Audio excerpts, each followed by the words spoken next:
माता पार्वती के पैरों तले जमीन खिसक गई जब उन्होंने देखा कि कालों के भी महाकाल महादेव अपना त्रिशूल छोड़कर हाथों में चूड़ियां पहन रहे हैं और साड़ी लपेट रहे हैं।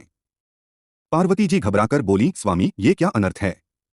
आप स्त्री का रूप क्यों धारण कर रहे हैं? महादेव की आंखों में आंसू थे। उन्होंने शांत स्वर में कहा, गौरी, आज मेरी एक बेटी मौत और जिंदगी के बीच झूल रही है। उसकी मां बाढ़ में फंसी है और उसे इस वक्त सिर्फ अपनी मां की जरूरत है।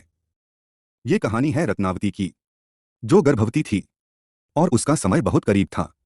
उसने अपनी मां को बुलाया था, लेकिन कावेरी नदी में भयानक बाढ़ आ गई और उसकी मां उस पार ही फंस गई। इधर आधी रात, चारों तरफ सन्नाटा, बिजली की कड़क और रत्नावती दर्द से तड़प रही थी।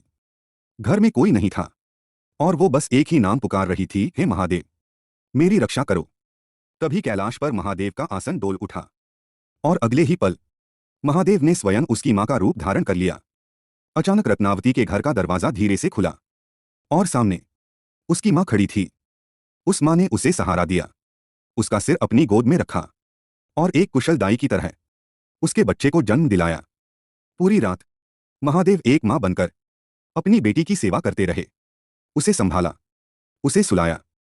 सुबह जब रत्नावती की असली मां हांफते हुए घर पहुंची तो रोते हुए बोली, बेटी, मुझे माफ कर दे, मैं बाढ़ में फंस गई थी।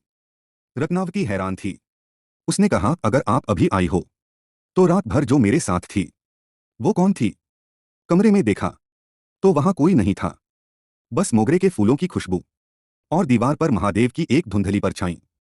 उस दिन दुनिया ने देखा कि अपने भक्त के लिए महादेव खुद मां बन सकते हैं।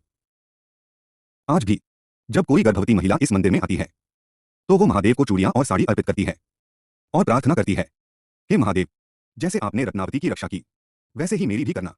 कहा जाता है कि जो सच्चे दिल से यहां प्रार्थना करता है उसकी प्रसव पीड़ा आसान हो जाती है और मां और बच्चा दोनों सुरक्षित रहते हैं।